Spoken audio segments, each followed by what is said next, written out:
Bismillahirrahmanirrahim. Parasit pada ikan.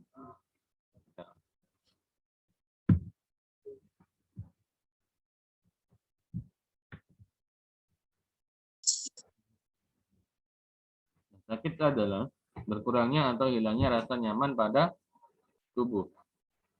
Nah, selain itu, sakit juga didefinisikan sebagai proses morbid kondisi tubuh atau bagiannya dan adanya tanda-tanda klinis yang menunjukkan kondisi fisiologi dan histologi yang tidak normal. Jadi tanda-tanda klinis tadi yang ditimbulkan oleh ikan itu dapat menyebabkan kondisi fisiologisnya terganggu. Atau sebaliknya, kondisi fisiologisnya terganggu sehingga dia memunculkan gejala-gejala klinis. Nah, sedangkan untuk histologi itu adalah penampakan jaringan yang terinfeksi oleh penyakit. Ilmu yang mempelajari tentang itu, jaringan, kerusakan jaringan, dan lain sebagainya itu disebut histopatologi. Nah, jadi nanti kalau ada pertanyaan di kuisis, apa itu histologi, apa itu histopatologi, kalian bisa menjawabnya. Sedangkan penyakit adalah agen penyebab sakit. Nah, tadi toh sudah jelaskan bahwasanya corona ini penyakit atau sakit. Nah, corona itu penyakit.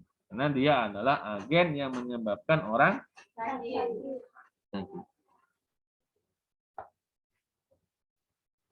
Penyakit pada ikan dibagi menjadi dua, ada penyakit infeksi dan non-infeksi. Nah, penyakit infeksi ini penyakit yang disebabkan oleh parasit, jamur, bakteri, protozoa, dan lain sebagainya. Sedangkan kalau non-infeksi ini lebih karena kesalahan manusia. Baik itu karena faktor lingkungan, manajemen lingkungannya yang buruk, ada faktor internal pada ikan, genetikanya, dan ada faktor apa?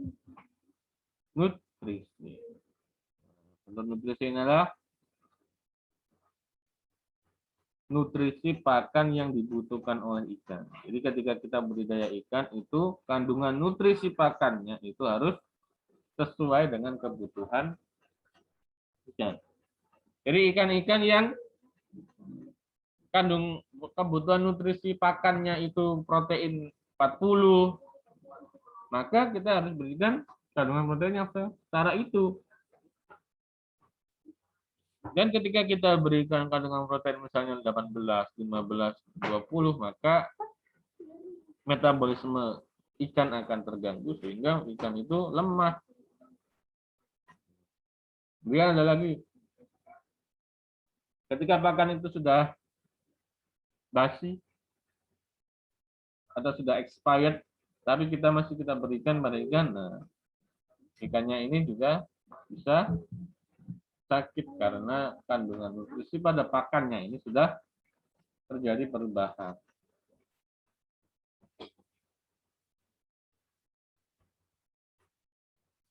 Jangan untuk faktor genetik. Nah, ini disebabkan oleh turunan dari induknya.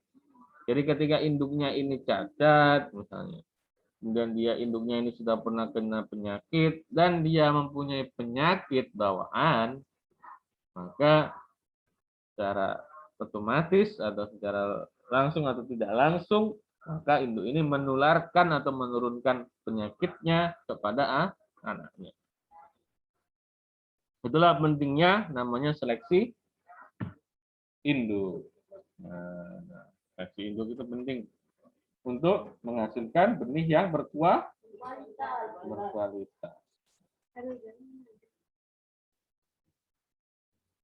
Ada pertanyaan? Dian, Hajar, Lita, Kartika, Zenske. Mana Zenske? Siapa? Ada? Siap, Mana Bapak. videomu?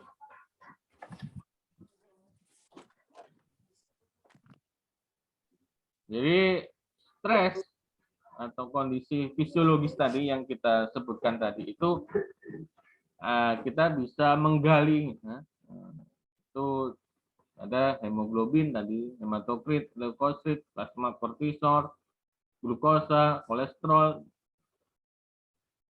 glikogen, liver, muscle ini apa?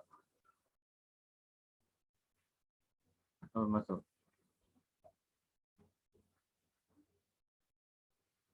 Muscle. Apa muscle? Lendir. Nah, ini ada parasit tadi. Nah, dan parasit itu terjadi karena adanya hubungan atau interaksi dua makhluk hidup atau lebih. Jadi sebenarnya makhluk hidup ini itu tidak menjadi parasit pada ikan, tapi dia terpaksa menjadi parasit karena dia apa? Bertahan hidup. Nah, bertahan hidupnya caranya bagaimana? Memakan nutrisi pada ikan. Oke, ada pertanyaan? Nah, bentar ya. Jadi ada interaksi sebelum terjadinya suatu penyakit itu ada interaksi antara parasit atau agen penyebab penyakit, ada ikan, ada lingkungan. Nah, parasit atau bakteri. Mohon izin Bapak, suaranya Bapak putus-putus. Tidak jelas. Parasit, bakteri, jamur, dan lain sebagainya itu sangat tergantung dengan lingkungan dan kondisi fisiologis ikan. Misalnya imunitas ikannya itu rendah atau menurun, maka serangan penyakit ini semakin tinggi karena tidak dapat dihalangi oleh sistem imun. Nah, pentingnya vaksinasi itu seperti itu. Jadi vaksinasi ini meningkatkan sistem kekebalan tubuh kita. Mohon izin Bapak, suara Bapak putus-putus. Tapi di situ tidak. Di situ. Izin Bapak, suaranya sudah jelas. Jadi di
Mohon izin Bapak, suara Bapak di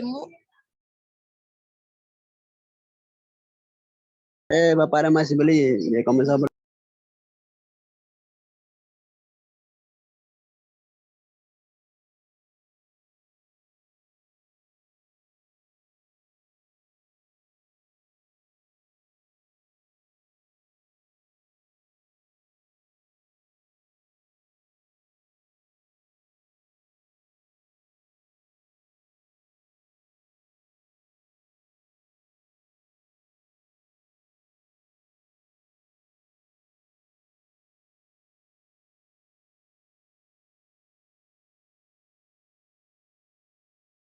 Nah, pintar.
teman-teman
Jadi parasit itu dibagi menjadi dua, ada namanya endoparasit dan ektoparasit.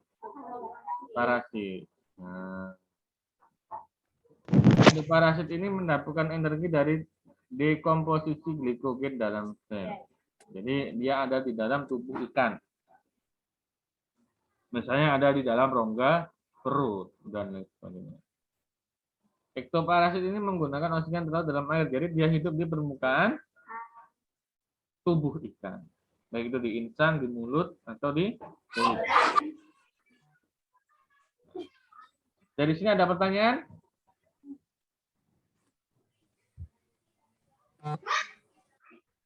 Halo?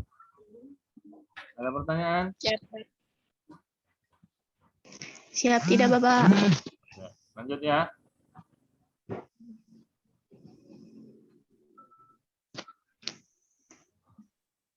Nah,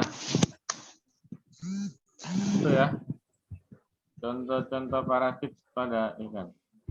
Nah, pada ikan air laut itu ada parasitnya.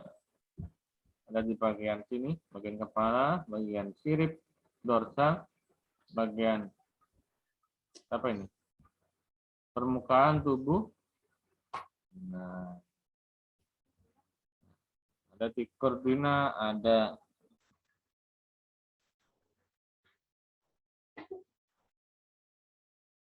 halo.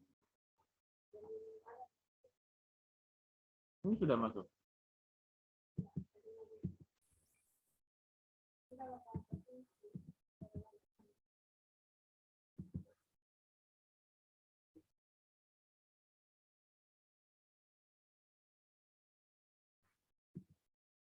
Oke, ya. Nah, ada epistilus. Nomor-nomornya ini menunjukkan lokasi parasitnya. Jadi 1, 3, 4, 6. Izin Bapak, tidak kedengaran suaranya Bapak. Jadi ada parasit-parasit yang pada ikan air laut. Nah, ini ada parasit 1, 3, 4, 6 pada bagian kepala. Nah, 1 itu diplozon. Sampai itu 3 epistilus. 4 giro 4 tricordina. Nah, 6 oodonium. Nah, Gyrodactylus ada, tricordina ada. Nomor 2 apa? Epistilus. Dan nomor 3 Gyrodactylus. 2, 3, 4, 5, 6. 2 epistilus, Gyrodactylus, tricordina, oodonium, dan dactylogyrus. Nah, ini kalau endoparasit itu ada di dalam rongga tubuh atau dia ada di dalam saluran pencernaan.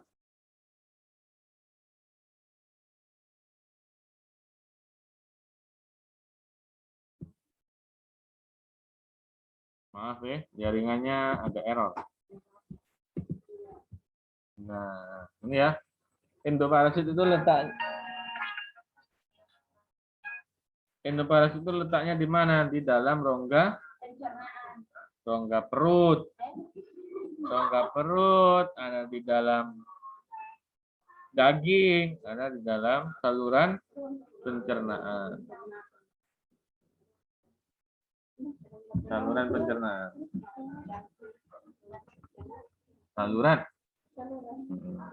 Rongga perut, saluran pencernaan. Nanti habis ini kita praktek. Mana sih yang namanya rongga perut? Mana sih saluran pencernaan? Lebih jelas lagi. Izin Bapak, tidak ada share screen-nya Bapak. Oh iya kah? Izin Bapak, PowerPoint-nya tidak kelihatan. Kita kasih jadi host dulu Bapak. Sabar dulu.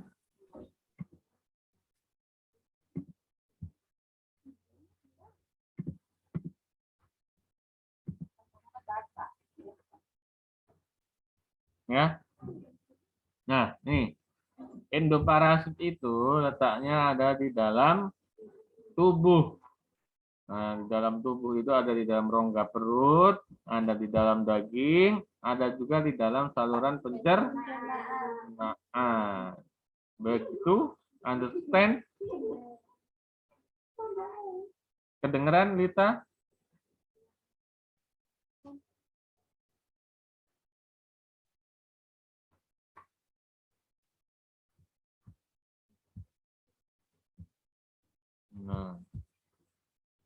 Nah, ini di freshwater atau ikan air tawar. Nanti kita coba cari persatu. Ya. Ada golongan jamur, ada golongan protozoa, ada nematoda, ada cestoda, ada helminthes, cacing, dan lain sebagainya. Nah, cara hidup parasit itu adalah parasit membutuhkan inang spesifik. Jadi tidak semua, misalnya kamu menemukan parasit ikan mas, nah, itu tidak mungkin kalian temukan pada ikan hiu misalnya, ikan paus. Gitu. Jadi ikan parasit itu juga pilih-pilih. Nah, itu namanya inang spesifik. Jadi tidak terdapat di semua spesies ikan. Nah, misalnya ada parasit Carbulus pada ikan koi, tapi tidak ditemukan pada belut. Ikan koi sama ikan mas itu sama, nak. Ikan mas, nah, ada ikan mas koi. Ada ikan mas Wahyudin. Mana Wahyudin?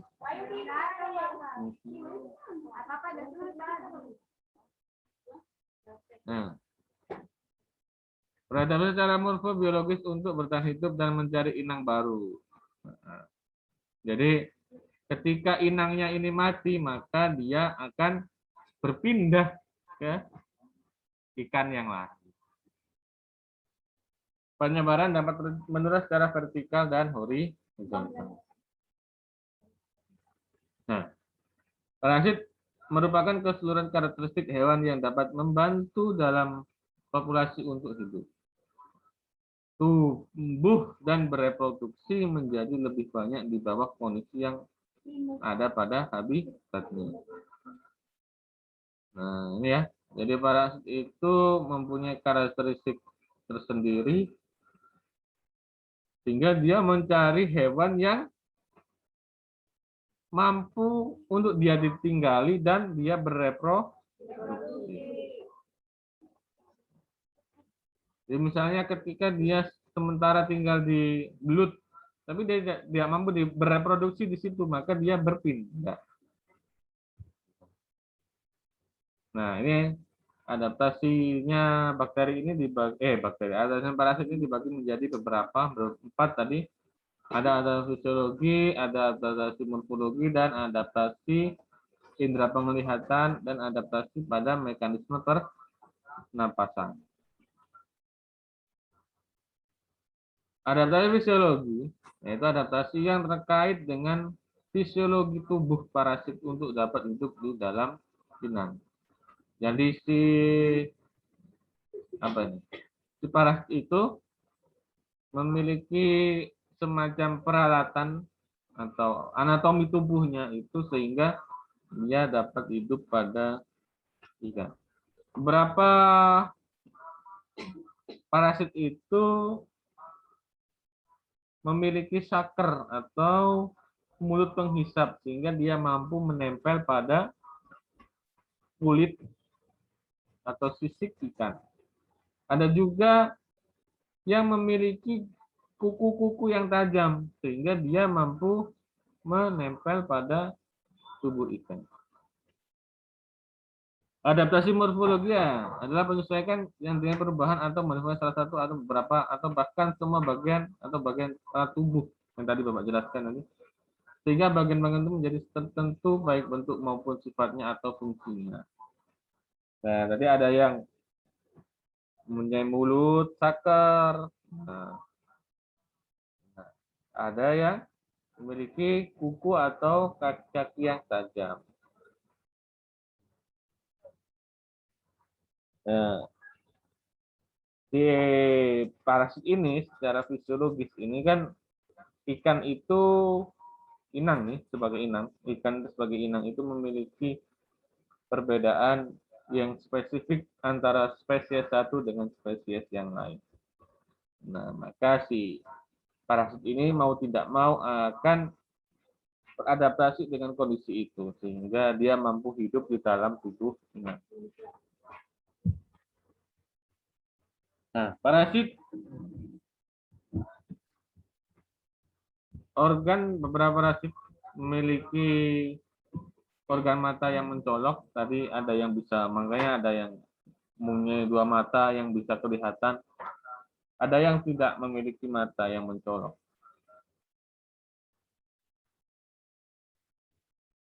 Nah, tadi ada namanya saker, itu adalah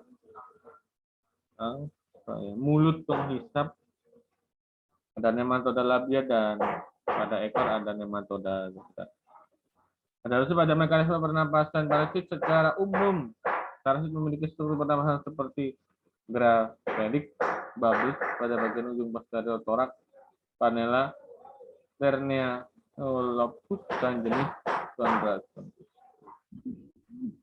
Jadi karena ada namanya parasit tadi yang hidup di permukaan ikan, itu dia harus bernafas, mengambil oksigen di luar. Ketika dia ini ada di luar, maka dia menggunakan posteriornya atau ujung hidungnya lah, ibaratnya ada namanya hidungnya lah. Kalau di Lernea itu di dalam tubuhnya itu ada semacam jantung. Ini yang menyerap oksigen dari darah. Bisa dia ketika dia menempel pada ikan, maka dia mengambil oksigen di dalam darah. Tetapi kalau ketika dia lepas misalnya ini inangnya ini mati, maka dia akan berkeliaran nih. Ya. Dia mengambil oksigen di air. Nah, parasit akan membuat seolah dirinya tidak bisa diketahui oleh sistem pertahanan tubuh ikan. Jadi bagaimana dia itu mengcopy enzim inang, baik itu enzim pernyataan atau antibodi pada usus atau rongga perut, sehingga dia itu sama dengan organ-organ yang lain. Jadi dia tidak terdeteksi oleh ikan. Nah, ketika ini terjadi pada virus misalnya, nah maka disebut dengan mutasi genetik, sehingga ada varian-varian virus yang beraneka macam. Itu karena virusnya ini memiliki proteksi. Nah, sama dengan si parasit. Ketika parasit ini misalnya diobati lah, kita temukan vaksin parasitnya atau obat parasitnya, maka si parasit ini mau tidak mau akan merubah struktur gen DNA-nya, enzimnya, sehingga dia itu tidak terdeteksi lagi oleh obat tadi atau vaksin tadi.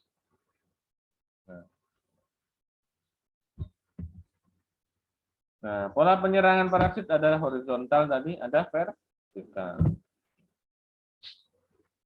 Kalau horizontal itu secara langsung, kontak langsung, artinya parasit dengan parasit yang lain atau ikan satu dengan ikan yang terkena parasit. Nah, ini ada kontak langsung. Ada saluran pencernaan, dia masuk melalui mulut. Kemudian ada menembus permukaan kulit. Nah, menembus permukaan kulit. Jadi dia itu memiliki, misalnya Gyrodactylus ini memiliki alat semacam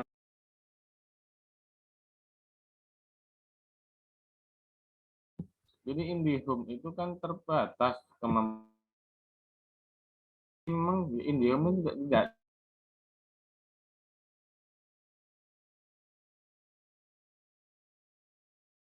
kalau cari yang murah ya begini.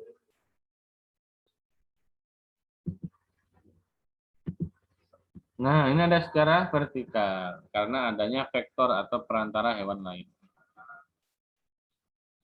Nah, kenapa parasit menyerang ikan tadi Bapak jelaskan, yaitu karena dia membutuhkan makan.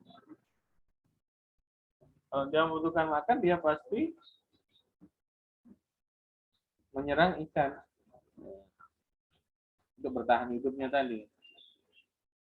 Jadi hubungan jenis parasit dengan jumlah infeksi itu semakin banyak, ini huruf Y-nya ini ya, semakin banyak parasitnya maka jumlah infeksinya juga semakin banyak. Artinya linear. Semakin banyak parasit pada tubuh ikan, maka peluang ikan itu sakit akan semakin tinggi. Semakin banyak penyakit yang ada dalam kolam, maka kegagalan budidaya itu juga semakin tinggi. Nah, itu korelasinya positif. Oke, ada pertanyaan? Nah, dampak serangan parasit pada ikan ada kerusakan mekanik, kerusakan makanan, ada toksik atau litik atau lisis, adanya radang pada kulit dan tubuh ikan. Kerusakan mekanik itu adanya misalnya kulitnya terkelupas, borok, bahkan sampai berlubang karena dimakan sama parasit. Adanya serapan nutrien oleh parasit menyebabkan jumlah nutrisi yang dikonsumsi oleh ikan menurun. Jadi karena tadi ini parasit ini membutuhkan gitu, karena parasit ini membutuhkan makanan sehingga dia menyerap nutrisi pada ikan. Nah, karena nutrisinya ikan ini diserap oleh parasit secara terus-menerus, maka jumlah nutrisi yang akan diserap oleh ikan ini semakin sedikit. Itu yang menyebabkan ikan mengalami gejala klinis kematian.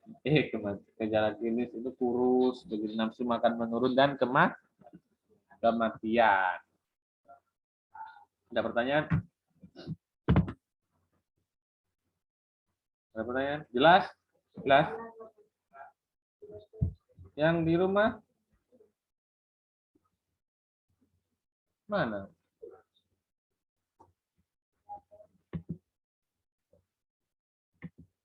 Halo yang di rumah, bagaimana? Jelas? Bapak, izin Bapak, tidak ada share screen dengan suaranya Bapak putus-putus. Bagaimana yang di kampus kok malah putus-putus?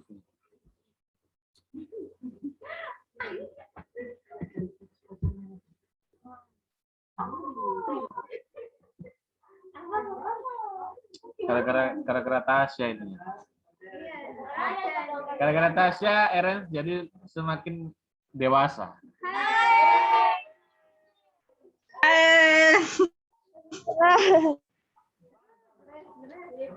Ya, ada mekanisme pertahanan diri ikan dari serangan parasit. Nah, tadi respon imun ikan itu ada dua, ada spesifik dan non spesifik. Kalau non spesifik itu tidak ke hewan tertentu atau organisme tertentu, tapi semua mikroorganisme atau organisme yang mengganggu atau menyerang tubuh ikan. Nah, sedangkan kalau spesifik misalnya, oh ini adalah imun untuk corona, maka ya udah corona aja yang dilawan, bukan virus-virus yang lain. Tapi karena non spesifik, jadi semua virus dihajar. Nah, itu enaknya non spesifik. Tapi kita juga butuh yang namanya imunitas spesifik. Nah, karena penyakit itu juga bawaannya atau organisme tertentu.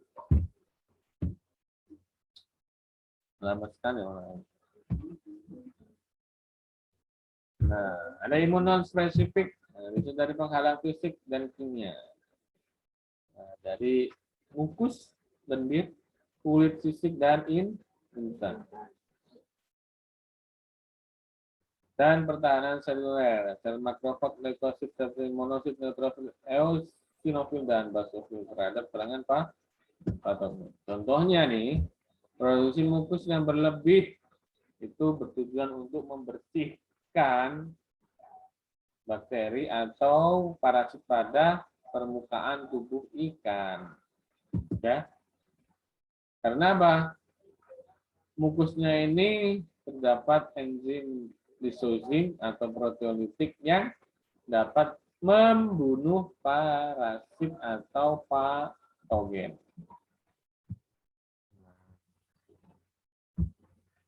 Kulit dan sisik ikan berperan dalam perlindungan mekanik terhadap invasi patogen melalui penebalan kutiker ataupun hiperplasia sel-sel tubuh. Jadi ikan itu mempunyai sisik dan kulit. Nah, di situ si sisik ini mencegah adanya benjolan pada ikan ketika ikan itu terinfeksi oleh parasit. Ya. Nah, ini ada respon imun spesifik. Jadi dia itu pertahanan pada bakteri atau penyakit tertentu. Sehingga yang bukan penyakitnya atau itunya dia tidak pedulikan. Cara parasit melawan sistem imun ini yang agak ngeri. Yang meningkatkan keragaman antigen, melakukan mutasi genetik. Gitu ya. Jadi ketika misalnya kita sudah punya vaksin, tapi kok masih ada varian A, B, C, D, E, itu karena si penyakit ini, virusnya ini, atau parasitnya ini, dia melakukan pertahanan. Nah, masa aku mau mati kan begitu? Maka aku harus bermutasi atau beradaptasi dengan situasi yang baru. Nah, situasi yang baru ini sehingga dia itu tidak dikenali lagi oleh kita, antigen kita, gen kita, sehingga dia itu merdeka lagi, merdeka atau bebas menginfeksi ikan atau hewan akuatik. Melakukan penyamaran antigen dengan mengcopy gen inang. Jadi ada misalnya kenapa kan tanya nih kenapa vaksin itu dibuat dari babi atau dari kelinci? Itu karena apa? Karena si vaksin ini gennya itu mirip-mirip si babi ini gennya itu mirip-mirip dengan manusia. Sehingga ketika dia diinfeksikan kepada manusia ini mudah sekali bereplikasi. Si parasit itu menyamar sehingga dia itu mengcopy gen tadi yang melawan dia. Nah, dia tadi dilawan oleh gen apa?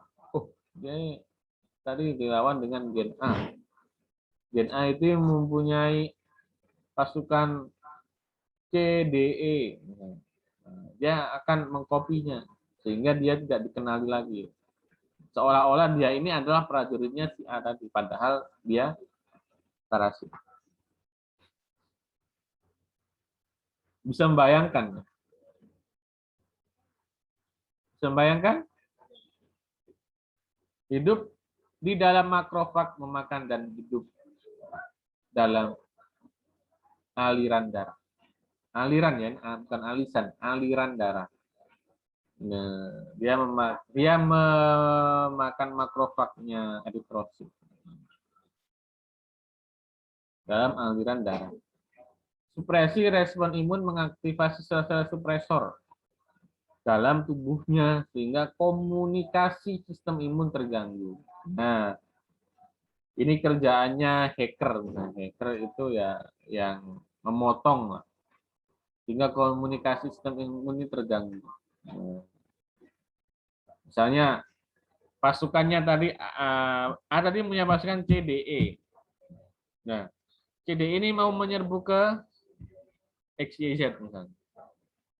Nah, di tengah-tengah sini ada yang mengganggunya. Sehingga dia tidak menuju ke sini, malah fokus ke tengah-tengah sini. Sehingga yang tadi terlindungi, tidak termusuhi atau tidak dilawan. Subversi sistem imun mengcopy dan membedarkan imun dalam tubuhnya. Nah, ini menurut dengan poin 1. Nah, dia akan melakukan mengcopy gen dan dia akan mengalami mutasi gen. Maka jangan heran variannya virus corona ini banyak, tapi ada yang berbahaya dan ada yang tidak berbahaya. Karena kopiannya ini ya berbeda-beda cara mengkopinya si virus ini. Misalnya yang dikopi itu CDE, gen CDE. Nah, ternyata gen CDE ini tidak berbahaya bagi manusia, berarti sudah bagus. Tapi ketika dia mengcopy antigennya itu yang paling berbahaya, maka dia menjadi mutasi yang berbahaya. Sehingga bisa 2 kali lipat atau 3 kali lipat lebih berbahaya daripada induknya tadi. Nah ya, faktor-faktor serangan parasit ada faktor eksternal dan faktor internal. Ini ya, lingkungan, faktor fisika, kimia, ada vektor, ada parasit itu sendiri. Nah, sedangkan kalau faktor-faktor internal itu ada genetik, nutrisi, jenis dan umur ikan, ada aktivitas ikan. Nah, ini ya. Nah, dari sini ada pertanyaan? Pokoknya eksternal itu ya berkaitan dengan di luar tubuhnya. Jadi ada parasit itu yang bersifat oportunis. Jadi dia diam-diam aja nih kalau nggak ada kesempatan untuk menjadi melawan ikan. Tapi ketika ada kesempatan dia langsung itu biasanya kalau istilahnya di dalam sepak bola itu ada namanya striker yang oportunis. Nah, ya striker ini yang jadi dia diam-diam aja di depan gawang, tapi ketika ada kesempatan mencetak gol pasti dia langsung gol. Itu namanya striker yang tulis. Bukan striker yang aktif, artinya mencari bola kemana-mana. Ada parasit itu seperti itu. Ada parasit itu yang mencari ikan dari sini pindah sana, pindah sana. Nah, seperti itu. Ada yang tidak seperti itu. Ya. Tadi kemarin Bapak sudah jelaskan vektor itu apa yang bisa menjadi vektor. Ada faktor-faktor serangan parasit, ada genetik faktor keturunan. Tadi Bapak sudah bilang ada keseimbangan nutrisi. Nah, ini ada jenis dan umur ikan. Biasanya ikan-ikan yang lebih kecil ini lebih rentan terserang oleh parasit atau penyakit. Ya. Karena apa? Satu, sistem imunnya belum terbentuk secara sempurna. Maka jangan heran kalau anak kecil itu lebih rentan terserang penyakit dibandingkan dengan orang dewasa. Aktivitas ikan berkaitan dengan kegiatan ikan, mencari makan, memijat, dan lain-lain. Jadi, misalnya ikan ini memijat, kalau ikan mas, kemarin kan kita memijakan ikan mas koi ini. Nah, setelah dia akan memijatkan si jantannya ini kan mencet-mencet telurnya, mencet-mencet perutnya si betina sampai memerah. Nah, ketika luka ini terjadi, maka ada tempelan parasit di situ. Untungnya tidak ada. Jadi kemarin kita tidak ada lah parasit yang menempel pada ikan. Nah, sekarang ikannya sudah sembuh. Kemudian misalnya kita menyuntik ikan dengan Ovaprim. Nah, ini apa ya? Suntikannya ini atau sepuitnya ini tidak steril. Nah, masuklah bakteri ke dalam tubuh ikan. Nah, lukanya ini, luka karena suntik, misalnya salah penyuntikan. Nah, kemarin kita sudah cara menyuntikan berapa derajat? 45 derajat. Di bawah sisik. Nah, jangan sisiknya ini ditujus gitu, jangan. Nah, kemarin ketika kalian praktek ada seperti itu, langsung masukin truk gitu, jangan. Nah, maka harus dihalus-halus, dirawat dengan baik. Nah, aktivitas-aktivitas seperti itu yang dapat menyebabkan adanya parasit menempel di situ. Ya. Diagnosa dan penanggulangan infeksi parasit. Gejala klinis ikan yang terinfeksi parasit. Nah, ini tadi ya, gejala klinis tadi. Nanti kalian bisa pelajari. Nah, ini. Nanti ini dihafal, dilihat di YouTube-nya, dihafal. Nah, misalnya nanti keluar di Zoom. Misalnya jenis parasit Trichordina, organ targetnya yang diserang apa? Fisik, kulit, sirip, dan insang misalnya. Oke? Kalian harus tahu gitu. Nah, nanti kita akan belajar seperti itu pelan-pelan. Nah, jadi dari sini nanti sebentar kita akan praktek. Kita cari Trichordina, kita cari Dactylogyrus, kita cari Gyrodactylus itu pada ikan. Toh? Nah, oke. Nah, cara mendiagnosa ikan itu bagaimana? Nah, ada namanya mean time to death. Jadi hal ini dilakukan untuk mengetahui rata waktu kematian ikan uji. Jadi seberapa bahayanya lah si parasit ini ketika dia menginfeksi suatu ikan. Misalnya kita punya dari sini nih, misalnya gini.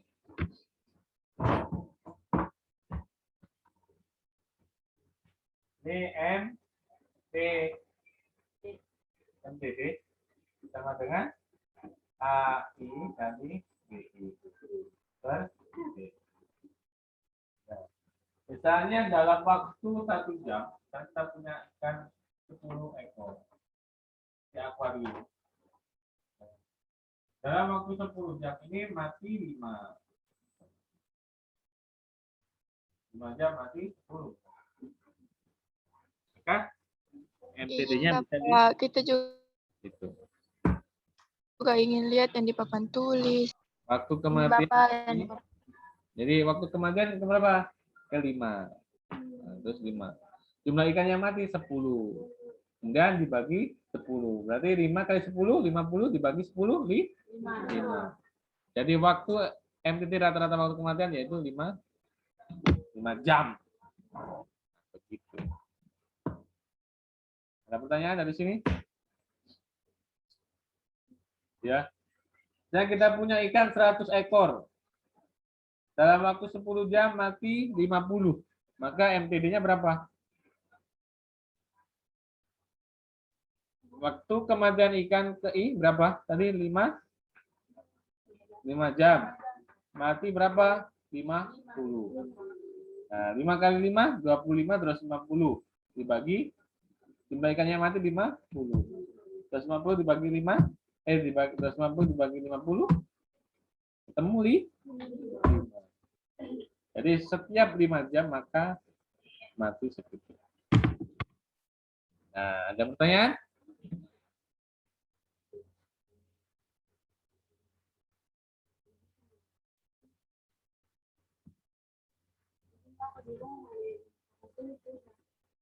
Yang di rumah lihat di papan tulis masing-masing. Siap sudah, Bapak. Gitu. Nah, pokoknya itu. Jadi misalnya kita punya ikan uji 100 ekor, kita infeksi dengan Argulus misalnya. Nah, maka kita bisa menentukan MTD-nya. Nah, waktu kematian ketika 3 jam mati 5. Jumlah ikannya mati 5. Berarti di A kali BI 3 kali 5. Berapa? 15 dibagi 5. Berarti MTD-nya waktu rata-rata kematian berarti 3 jam begitu. Jadi misalnya per 3 jam mati 5. Nah, nanti kemungkinan 3 jam berikutnya ada mati 5 dan seterusnya. Artinya pengulangan seperti itu. Ya. Ada metode diagnosa ikan yaitu pengaturan profil darah.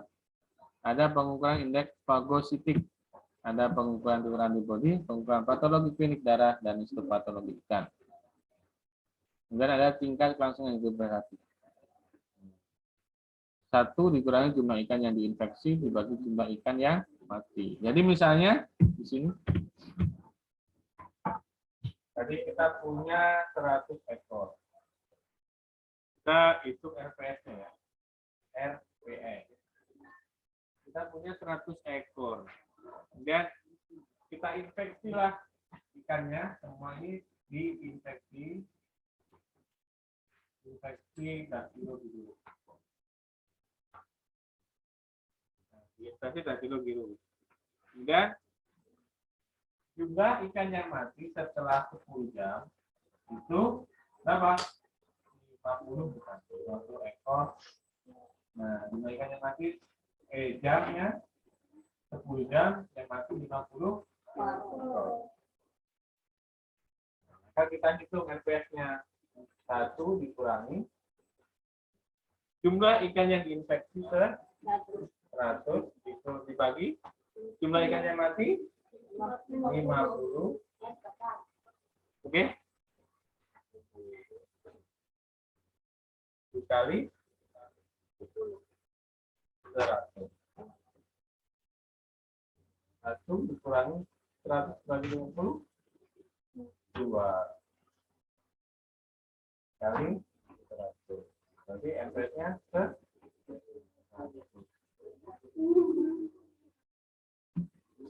1 dikurangi 2 min 1. Min 1. Jadi RPS kelangsungan hidupnya itu 1. Atau 50%. Kalau kita hitungnya SR biasa kan gini. SR MT per N0 kali 100 N. Intinya berapa? 50. Dibagi N0-nya 100 kali 100 N. Dengan 50.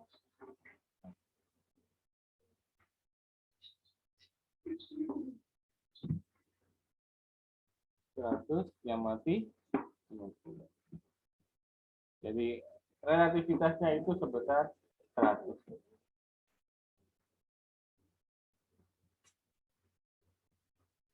Nah, ini ya. Kita nanti akan memeriksa ini parasit. Nah, oke.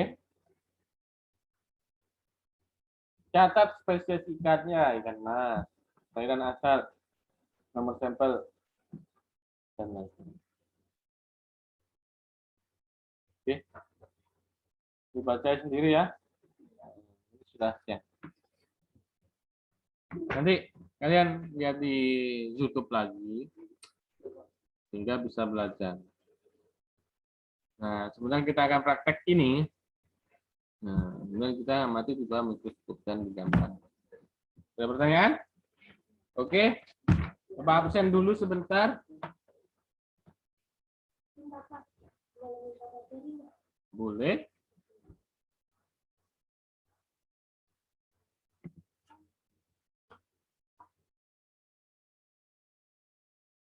Sebentar ya. Prianti. Kita absen sebentar. Sultan Malik Nomai.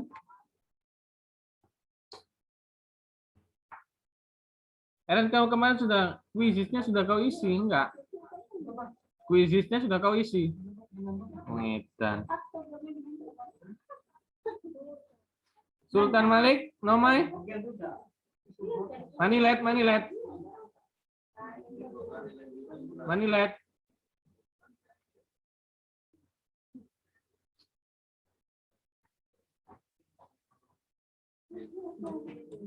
Manilet.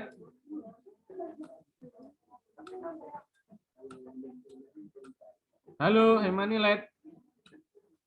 Duh. Rita. Rita. Lita.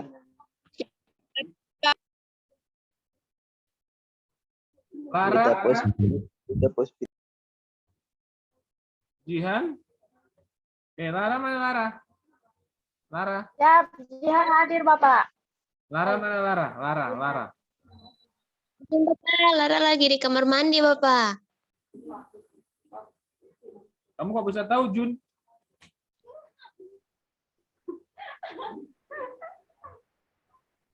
Manilet. Bapak, soalnya jaringan Lala di puncaknya baik, Bapak. Makanya dia datang di rumah saya, Bapak. Manilet. Siapa?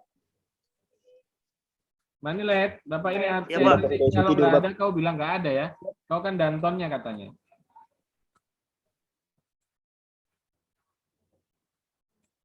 Siapa, Pak? Sultan Malik. Nggak ada ya. Kemarin dia nggak isi Zoom. Adolop. Teman-teman nih, lihat di depan nih. Adolop. Nggak ada.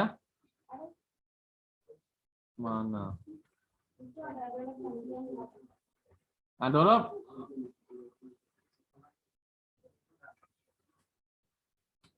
Siapa kedudukan? Siapa kedudukan? Adolop. Aprianti. Ya, lama sekali. Ya, Bapak. Delina. Siap, Bapak. Ian. Siap, Bapak. Siap, Evernas. Adit, Pak. Evernas. Siap, Bapak. Galu.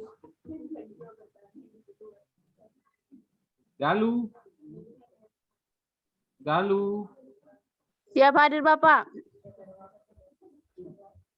Siap Bapak. Gracela. Siap Pak. Hajar. Siap, Bapak. Hajar. Siap Bapak. Hawa anak kota. Awalatu kau.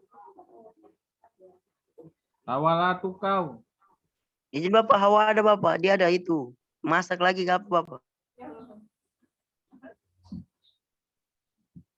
Indasari.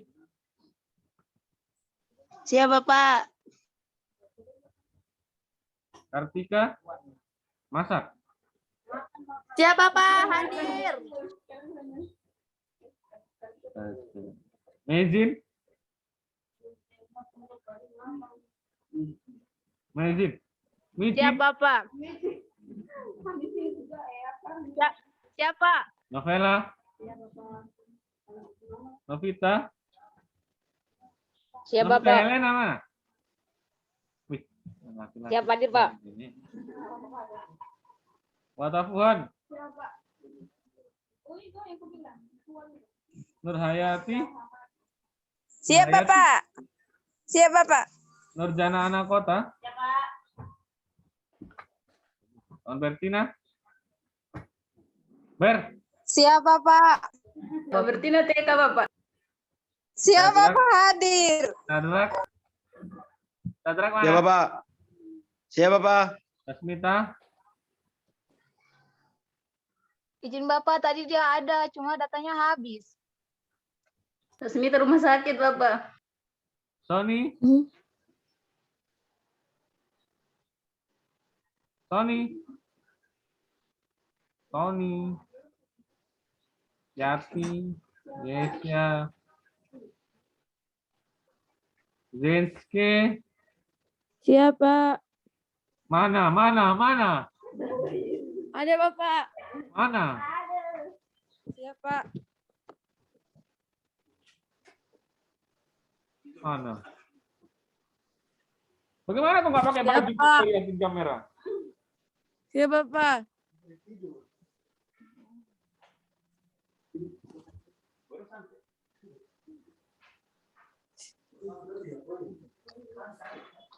Arif. Eren. Saputra nggak ada. Bisa ada. Ren, kau tuh kemana? Kenapa kok nggak isi Ren? Eren.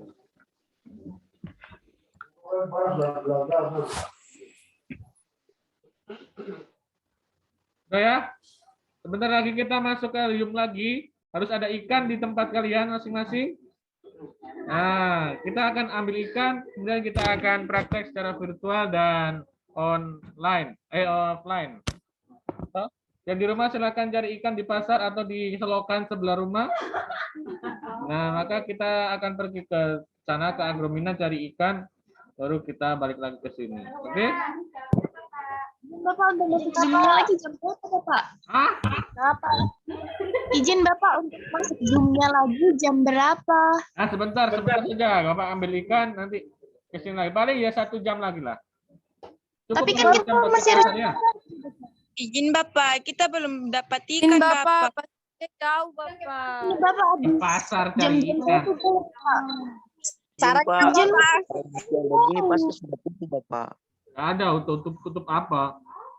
Ke pasar Tutup dulu di pasar cari ikan. Bapak, setengah 11 nih. Jangan Iya, antar Pak. banyak penawar. Di tempat ini